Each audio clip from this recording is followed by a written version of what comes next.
I think one of the issues that is arising is yung exposure at the very early age dun sa tinatawag na promiscuous lifestyle. As we all knew here in Tondo, there are so many people whom they are meeting na somehow leading them not in so a right way. Sa ngayon, yung mga estudyante ko, nakikita ko, sobra silang mag-post about depression. Yung sobrang pagiging mababa ng self-esteem nila. Young people are confused. Young people need to see witnesses. They don't just need words.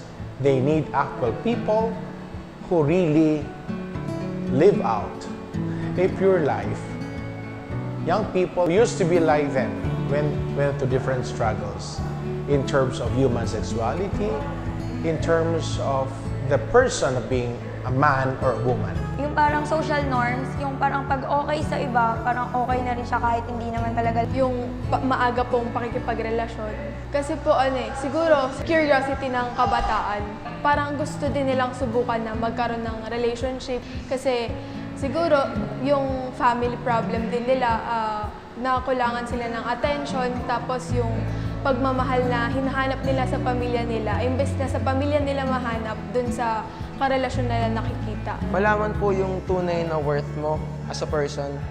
Sa perspective po ni God, sa perspective din po ng ibang tao na may mga masamang bagay po talaga tayong ginagawa na nagpapasaya lang po sa atin for a short matter of time kaya hindi naman po talaga nagpapasaya sa atin. Hindi rin po bumubuo sa atin. Sometimes it just makes us worse. Kasi karamihan ngayon na nakikita nila sa social media yung mga, lalo na yung mga malalaswang bagay na gusto nilang subukan dahil nga mga kabataan pa sila. Siguro yun yung pinaka-struggle na nakikita ko. Yung love, sobrang ganda niyan kasi plano yan ng Diyos. It's so beautiful that it's actually a gift from God. Pero ang problema, kapag ka pinilit mo, pagka at the first place, alam mo parang di ba tamang panahon pero pinilit mo, it can break you as well. And I was so surprised that one day, one among them came to me and said, Father, we are able to get the organization named Live Pure Movement. And that was the start of a friendship that I had with the Live Pure Movement. Brought about by which, then I am very much convinced that this group will be able to address concerns of many of our young people in the parochial schools. Tinulungan din ng Live Pure yung mga kabataan na malaman nila kung ano yung esensya ng buhay nila, kung ano nga ba yung esensya nung pagkatao mismo nila. Hindi lang ng pagkatao nila, gayon din ng kapwa nila. At sa paraan nun, kaya na nilang respetuhin yung bawat isa sa kanila, higit yung sa sarili nila. They are teaching us to love ourselves more and to know ourselves better. Na-realize ko yung worth ng love na kailangan kapag nagmahal ka, dapat sigurado ka na doon at kailangan with guidance of God.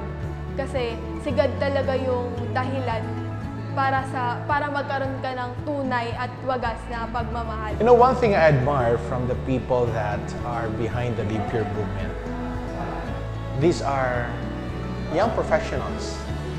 Well, they're still young, but they were not perfect as well, and they don't claim to be one.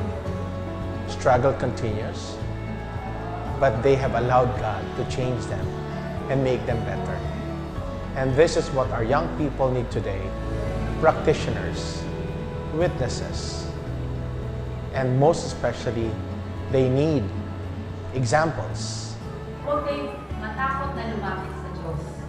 Kasi He alone is the one who can fix your broken heart. Eye-opener siya. Dapat nga ito yung i-highlight ngayon, lalo na sa mental health ng kabataan. Mas nagkakaroon po ng pagkakaunawa yung mga kabataan tungkol po sa tunay na buhay. Tungkol sa tunay na ano po talaga yung worth nila, na mahalaga po talaga sila. I am amazing just the way I am. Sabi kanina, sobrang natuwa ako doon. As a teenager, meron akong insecurities, pero someone is there para maniwala sa'yo. God is there na naniniwala sa'yo na you're amazing kahit sa tingin mo patapon ka na. By their encounter with these people from the Live Pure Movement, they're able to understand that purity is not an idea, it is real. That to live a pure life is not simply an invitation. It can be real. And this can only happen when one allows God to change the person and allow God's grace to work in each one of us. Living pure is not a concept. It is not an idea. Let us make it real.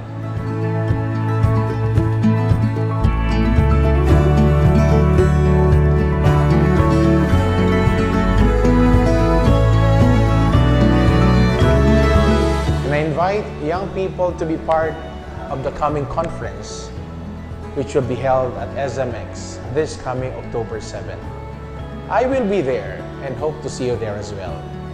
Let us together make a pledge that yes, we are not perfect, yes, we have failed, but by the grace of God, we can still start living a pure lives.